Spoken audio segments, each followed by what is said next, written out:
Sarah Butler wakes up on a cold morning in late November, the kind where the air feels sharp and thin, the kind that reminds you winter is almost here. She is home from Montclair State University for Thanksgiving break, happy to be back in Montclair, happy to sleep in her own bed, happy to see her family. At 20 years old, she has that familiar mix of momentum and uncertainty, the feeling of wanting to move forward fast but still figuring out the direction. She studies psychology, she dances, she volunteers, and she has a small, warm circle of friends who describe her as gentle but driven.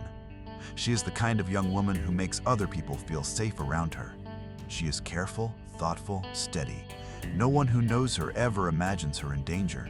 Not here, not in her hometown, not with the holiday lights going up and families preparing dinner. This break is supposed to be simple. Time with family, some extra sleep, a few meetups with friends she hasn't seen in months. Her mother notices how peaceful she seems that morning, how relaxed she looks sitting at the kitchen table, scrolling on her phone, tapping her fingers against the mug of warm tea. Everything feels normal, quiet, predictable. But the digital space she's moving through, those apps on her phone, the messages coming in and out of her screen, that's the part no one thinks much about. That's the part that will matter later, much later. Across town, another family still lights a candle every night for 19-year-old Robin Daphne McKelley West, a teenager with restless energy and a stubborn streak, the kind that makes you both worry and admire her at the same time. Robin grew up bouncing between places, sometimes staying with friends, sometimes in youth programs, trying to keep herself afloat while dreaming of something better. She loves to make people laugh, loves music, loves the feeling of escaping into a late-night car ride with friends and cheap takeout food. She talks fast, moves fast, thinks fast. But there is softness underneath, a longing for stability she rarely says out loud. On the last day her friends saw her alive, she was talking about trying to get a new job, trying to turn things around. She was making plans, real plans, determined ones. Then she met the wrong person. Not long after Robin disappeared in late August of 2016, 33-year-old Joanne Brown was seen walking down the street with her hood up, heading toward a convenience store, trying to stay warm. Joanne has lived a hard life, one shaped by homelessness, addiction, and instability.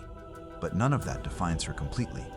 She has an easy laugh, a sharp tongue, a surprising tenderness that reveals itself in short flashes, like a light under heavy clouds.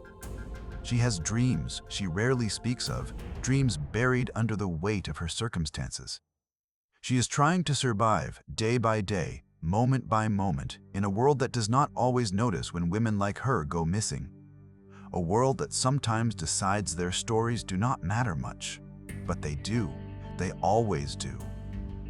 And then there is Tiffany Taylor, several months pregnant, exhausted, behind on money, sleeping wherever she can find a place. Tiffany is a survivor long before she ever meets him. Resilient, quick-thinking, someone who knows how to read danger faster than most people. She has lived through things that would break others, but she keeps moving, keeps adapting, keeps pushing forward.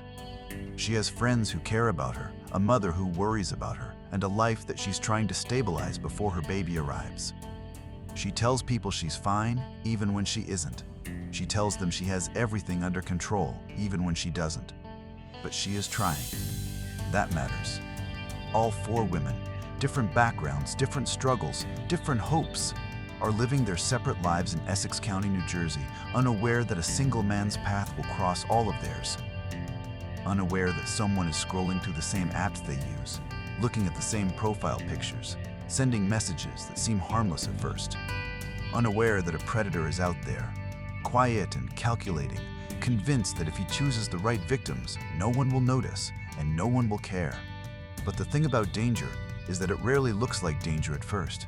It looks like a simple message, a meeting arranged online, a ride offered late at night, a quick conversation that feels forgettable, something so ordinary you barely register it, something you tell yourself is probably fine. And in the months leading up to Sarah Butler's disappearance, these women move through their daily routines without knowing that they are being watched, selected, evaluated.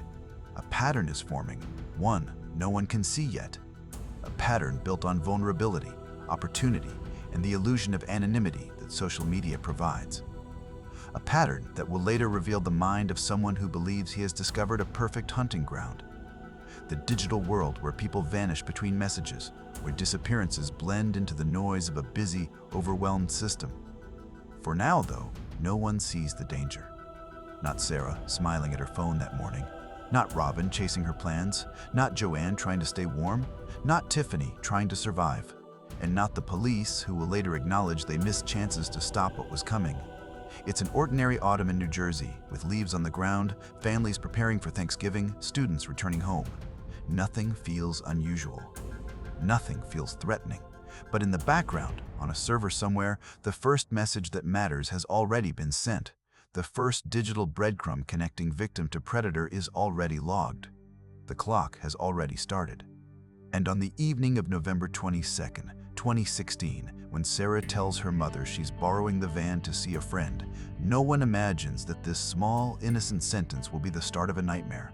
No one imagines that within hours, her phone will go silent, her messages unanswered, her location unknown.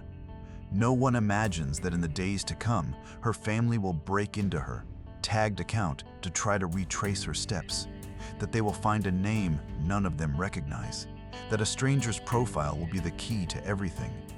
But that revelation is still ahead. Because on this night, as she gets ready to leave the house, as she checks her reflection in the mirror, as she sends one last message, "You're not a serial killer, right?" Everything seems normal. Everything seems safe. But on this night, everything is about to change. Sarah steps out into the cold November night, pulling her jacket tight around her shoulders, her breath drifting into the darkness in thin white clouds. It is a little after 8 p.m. and a few minutes past that, a time when most families are settling in, preparing for the holiday ahead. Her parents expect her home soon. Her friends think she is just catching up with someone from school. No one imagines that she is meeting a stranger she has only spoken to online. She drives her mother's van toward Montclair, following the directions on her phone, unaware that every mile she travels is leading her deeper into a trap. She messaged him earlier that afternoon, just to confirm the plan, just to make sure she wasn't putting herself in a bad situation. And she tried to laugh it off. That last message, that half-joking question, "You're not a serial killer, right?" A question that feels playful, almost silly, the kind you ask when you want to reassure yourself that everyone you talk to online is just a normal person. But she doesn't know that he isn't normal. She doesn't know that someone else asked him similar questions. Someone else once tried to judge his intentions. She doesn't know that 2 months earlier, 19-year-old Robin West got into a car with him too. She has no idea that Joanne Brown did the same. She has no idea that a pregnant woman named Tiffany Taylor survived an encounter with him only because she managed to outthink him under unimaginable pressure. For now, Sarah simply drives downtown, then farther south, to where the streetlights grow dimmer and the houses look older, where the sidewalks fall quiet after dark. She parks the van. She sends one last message. And then she steps outside into the night. Meanwhile, 3 months earlier, on the warm night of August 31, 2016, Robin Daphne Michelle West walked into an abandoned house in Orange, New Jersey. She didn't know it was her last night alive. Teenagers sometimes explore places they shouldn't, sometimes follow people they shouldn't trust, and Robin had grown used to navigating unsafe spaces. But this house was different. This house would later become one of the most important crime scenes in the entire investigation. Hours after Robin walked inside, flames lit up the night sky. Firefighters arrived to find the structure burning, collapsing in on itself, the windows glowing orange from heat. Once the fire was under control, they made a horrifying discovery. A body, burned almost beyond recognition. A young woman, charred, disfigured. They didn't know her name yet. They didn't know she was Robin. They didn't know she had been strangled before the fire was set. And no one connected that fire, not yet, to anything else.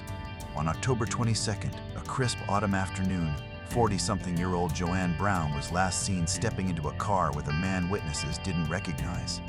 She was hungry, tired, vulnerable, and desperate for stability. People watched her disappear around the corner, believing she would return as she always did, drifting in and out of familiar places.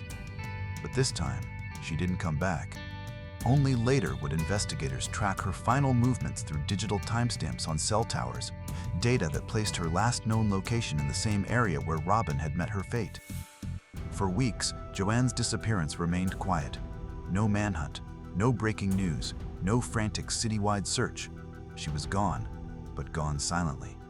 And Wheeler? Weaver moved freely, carefully, methodically, as if the invisibility of his victims gave him confidence, as if the lack of urgency surrounding their cases confirmed everything he believed about them, that no one would care, that no one would look too closely, that no one would connect the dots. But the dots were there. And one night in late October, between the disappearance of Joanne Brown and the discovery of her body, Wheeler-Weaver picked up Tiffany Taylor. Pregnant, exhausted, and needing cash, she accepted his offer to meet. He drove her around in circles, chatting casually, making small talk, until suddenly everything changed. A blow to the back of the head. Darkness. Pain. Confusion. Confusion. Tiffany awoke to metal cutting into her wrists, handcuffs, cold and tight, and Weaver raping her. She fought, she begged, she reasoned, she improvised. At one point, she convinced him she needed her phone because it contained their messages, proof that she hadn't lied about her identity. She told him it was in her hotel room. She told him she couldn't leave without it. It was a lie, a calculated risk. He took her back to the hotel, dragged her inside. And the moment he stepped away from the doorway, Tiffany grabbed her chance. She slammed the door shut, locked it, kept him out, and called police. She stood there, shaking, handcuffs still dangling from her wrist, adrenaline pumping through her body. When officers arrived, she pointed to the cuffs, to her injuries, to her attacker outside. But they didn't believe her. Not fully, not enough. They took notes, they filed reports, but they did not arrest him. And while Tiffany tried to return to her fragile life, living with the knowledge that her attacker was still out there, Wheeler-Weaver found his next target. A few days after Thanksgiving, Sarah's family begins to worry. They call her. No answer. They text. Silence. At first, they think she might be out with friends, phone battery dead, taking a break from screens. But as night turns into dawn, and dawn turns into another long, anxious day, that explanation becomes impossible. Sarah doesn't do this. She doesn't disappear. She doesn't ignore her mother's calls. Something is wrong. Very wrong. 5 days pass. 5 days of unanswered calls. 5 days of panic spreading through every room of their home. 5 days of searching the streets, asking questions, calling friends, retracing her footsteps. 5 days of fear hollowing out the stomach. And then, in a moment that feels like desperation disguised as brilliance, Sarah's family decides not to wait on the police. They open her computer. They try her passwords. They guess. They guess again. And then they get in. They hack into her tagged account. And there it is. The message thread, the name, the profile picture, the arrangement to meet, the last conversation, the man behind it. A man named Khalil Wheeler-Weaver. They stare at the name, feeling cold, feeling sick, feeling certainty and dread mixing together. They take a breath, and then they do something bold and dangerous. They create a fake account. They message him as if they are someone new. They ask to meet. They play along. They bait him, and he responds. Quickly, willingly, he sets a location, a time, a Panera Bread. But when he arrives, expecting another vulnerable woman, he finds police waiting for him. Officers question him, ask him where he was, who he met, what he knows. And yet, even then, they don't arrest him. He walks out of that conversation free to drive home, free to think, free to breathe. But something is changing.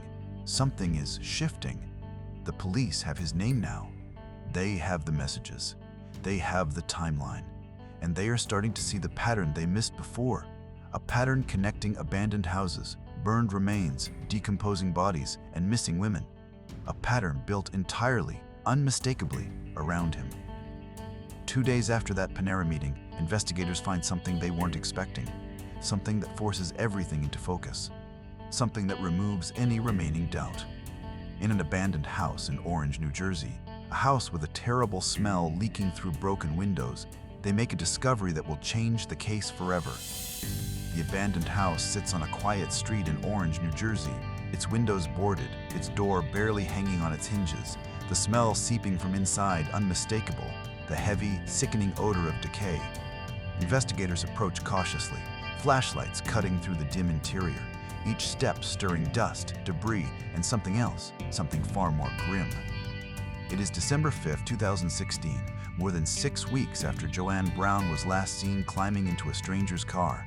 And now, finally, detectives know where she ended up.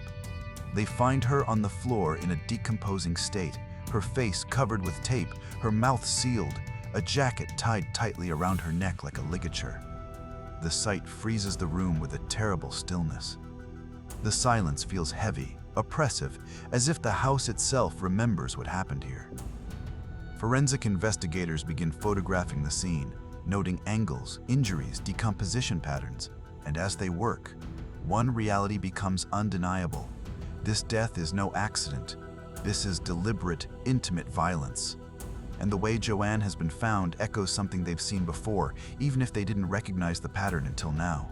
They collect evidence, every scrap, every fiber, knowing they cannot afford another missed connection. Investigators don't say it out loud, but they feel it. They are no longer looking at isolated tragedies. They are looking at a series, a progression, a signature. Back at headquarters, detectives compare data. They pull cell tower records from the nights Robin West and Joanne Brown were last seen. They plot coordinates on a map. They check timestamps, cross-reference pings, overlay movements. They see a pattern emerging, a single cell phone number appearing near each victim's last known location. The same number, the same device, the same person. Khalil Wheeler-Weaver. For weeks, detectives had doubted the possibility of a serial predator operating under their radar. Essex County deals with crime, yes, but something like this, methodical, calculated, crossing victim groups, relying on digital anonymity, is rare. But now, as they compare distances, times, overlapping signals, the picture sharpens. Weaver wasn't careless, he wasn't impulsive, he planned, he selected, he controlled, and each time, he believed he had chosen someone who would not spark a large investigation. Meanwhile, Sarah Butler is still missing. Detectives return to Weaver's digital footprint. They obtain warrants, comb through his tagged messages, location history, search history, and text logs. They find conversations with multiple women, many offering money for sex, many arranged late at night, many leading to dead ends in isolated areas. They find disturbing queries, pages he visited, patterns of behavior so consistent it reads like a blueprint. And then there is Tiffany Taylor's testimony. She describes the handcuffs, the assault, the moment she woke up in terror. Investigators listen closely now, replaying every detail with renewed focus. They study her description of his car, his behavior, his attempts to monitor her every move.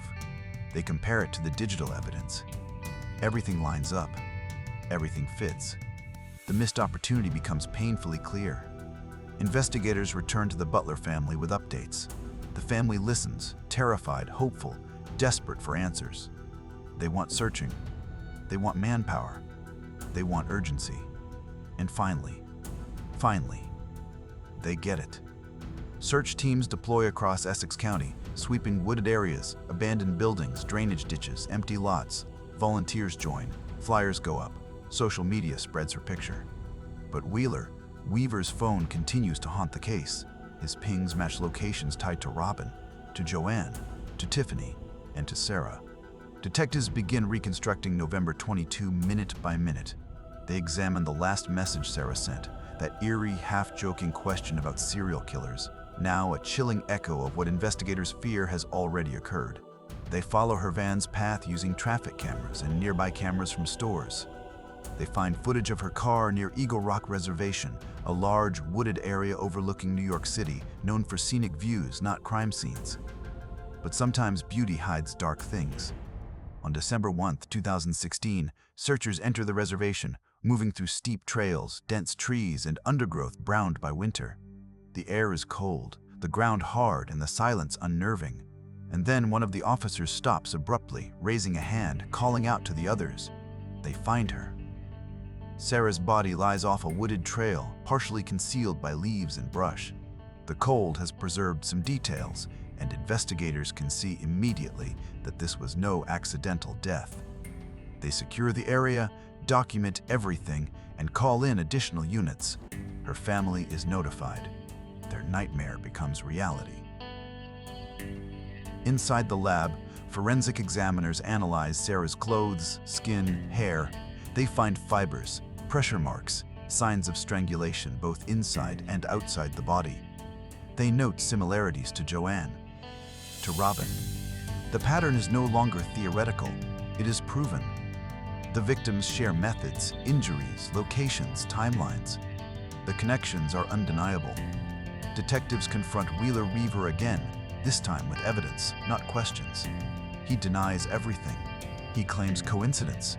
He claims he met Sarah but left her alive. He claims he has nothing to do with any of the others. His calmness unsettles the detectives. He maintains a rehearsed innocence, confident, controlled, convinced he can talk his way out of what's coming. But investigators are not relying on his words anymore. They subpoena app records. They subpoena Google location history.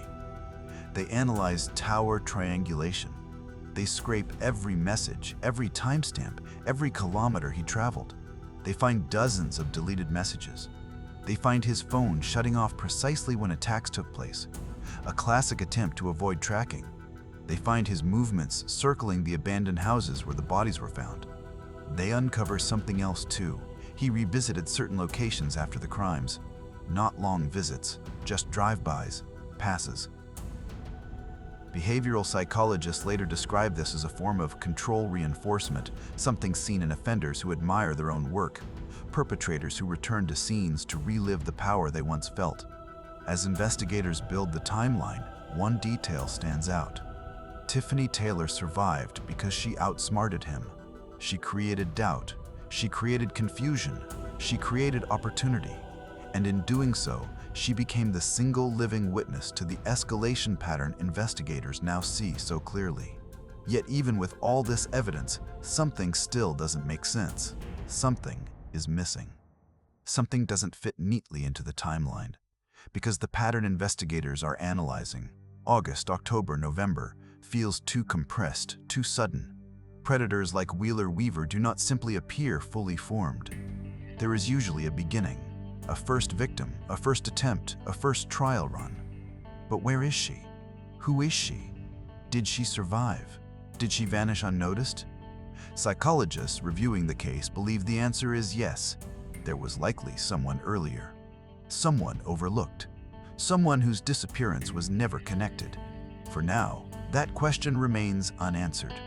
But investigators don't stop. They place Wheeler-Weaver under surveillance. They finalize search warrants. They analyze his internet history. They process DNA samples. And as all the pieces lock into place, detectives prepare the final step, the move they should have made earlier but are now ready to execute. Because the truth they are about to uncover is even darker than anything they imagined. The arrest comes quietly, without the drama seen in movies, without a chase, without shouts or broken doors. On December 6, 2016, detectives approach Khalil Wheeler-Weaver with calm precision, moving with the confidence that comes from knowing every piece of the puzzle finally fits. They take him into custody, and for the first time since the pattern began, the threat to Essex County's vulnerable women stops.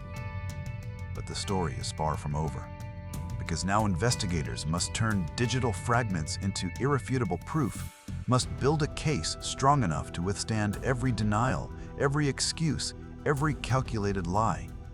Wheeler-Weaver sits in the interrogation room, hands cuffed, posture straight, voice controlled. He insists he is innocent. He speaks calmly, almost politely. He claims he never harmed anyone. He claims people misunderstood his intentions. He claims the women he met online were unpredictable, unreliable, untrustworthy, and that whatever happened to them had nothing to do with him. The detectives listen, but they don't believe him. Not anymore. Not after the bodies, the burned houses, the digital footprints that trace every movement he made. Because the evidence is overwhelming. Forensic analysts compare ligature marks on Sarah Butler and Joanne Brown, noting similarities in pressure, angle, placement. They test fibers found on the victims, some matching the interior of his car. They pulled GPS data from his phone, tracing the path he took from Montclair to abandoned houses to wooded areas where bodies were found. They find time-stamped messages, deleted conversations, desperate attempts to erase his trail that only make it clearer. They find that his phone went dark at the same moments the victims disappeared, a tactic often used by offenders who believe that turning off a device makes them invisible. Digital experts reconstruct his online behavior. Messages sent to multiple women within hours of each other, patterns of solicitation, repeated approaches to women experiencing homelessness or financial hardship, women he believed he could manipulate easily. It becomes obvious that he chose victims he thought society didn't care about. Women he assumed police wouldn't fight for. Vulnerable women, marginalized women, women he believed existed outside the lines of public concern. And then there is the most haunting piece of evidence, the location data proving that after killing Robin West and leaving her body in an abandoned building, he returned to the scene while the structure burned. He drove by the smoldering wreckage, the flames lighting up the night sky, the firefighters rushing inside. He watched. Some offenders returned to scenes to relive the crime, to feel the surge of control again. Behavioral psychologists describe this pattern as reassurance behavior, a way to ensure the victim remains powerless and the offender remains in control. In the spring of 2019, the case goes to trial. Families gather in the courtroom, clutching tissues, holding hands, bracing themselves for the details they already know but never wanted spoken out loud. Tiffany Taylor takes the stand, the only survivor of his attacks, her voice steady but edged with remembered fear. She tells the jury about the blow to her head, the handcuffs, the assault, the horror of waking up in darkness with her attacker looming over her. She tells them how she convinced him to take her to the hotel room, how she locked him out, how the police initially didn't believe her. The courtroom listens, silent, heavy, horrified. Prosecutors bring forward the digital trail, the tags, the messages, the GPS points, the tower hits, the timeline marked with precise minutes. They show the jury the places where bodies were found, the distances between crime scenes and Wheeler-Weaver's home, the consistency in his behavior. They present photographs from the fire that consumed Robin West's remains, a fire set intentionally, a fire meant to erase evidence, a fire that ultimately failed. When prosecutors describe Joanne Brown's discovery in the abandoned house, the tape over her eyes, the jacket tied around her throat, the courtroom shifts. It is one of the most disturbing moments of the trial. The brutality is undeniable. The intent is unmistakable. Sarah Butler's family testifies too. The panic, the sleepless nights, the frantic hacking into her tagged account, the message that revealed the name of the man sitting in the courtroom. They describe the moment they found the last person she communicated with, the moment they suspected something terrible, the moment everything tilted into a nightmare. They described the meeting they set up, the panic they felt waiting to see if he would arrive, the moment the police stepped in. Their courage becomes a turning point in the timeline, the pivotal act that shifted the case from tragedy to pursuit. Throughout the trial, Wheeler-Weaver maintains his innocence. He sits still, emotionless, expression unreadable. He claims he has been framed. He claims the evidence is misunderstood. He claims he feels sympathy for the victims but denies any responsibility. His calmness unsettles everyone in the room. Prosecutors later argued that the lack of remorse, the absence of empathy, the careful planning all point to a deeply dangerous individual. Not someone who acted spontaneously or in panic, but someone who viewed human life as disposable. Finally, after weeks of testimony, the jury delivers its verdict. Guilty on all counts. 3 murders, kidnapping, attempted murder, aggravated assault, desecration of human remains, aggravated arson. Each charge lands like a weight in the room. Sarah's family holds each other tightly. Robin's family cries quietly. Joanne's loved ones close their eyes, bracing against the flood of emotion. When sentencing day arrives in 2019, the judge speaks firmly, clearly, without hesitation. He describes the crimes as pure evil, the actions as calculated, the impact as immeasurable. Then he delivers the sentence: 160 years in prison, effectively a lifetime multiplied many times over, a sentence designed to ensure Wheeler-Weaver never walks free again. But even then, even with the verdict and the sentence, the story is not complete.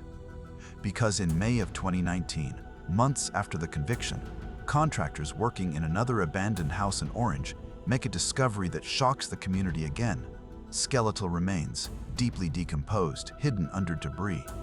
The remains belong to 15-year-old Mawa Doumbia, a child reported missing in 2016. She vanished the same autumn Wheeler-Weaver targeted his other victims. Her disappearance had remained unsolved, her case quiet, her body unfound until now. Investigators piece together her last movements and the digital evidence left behind. They find messages, they find contact, they find location data placing Wheeler-Weaver with her on October 7, 2016. They find proof he took her to the same kind of abandoned property he used for other victims. They find enough digital breadcrumbs to form one more devastating conclusion: she was another victim of the same man.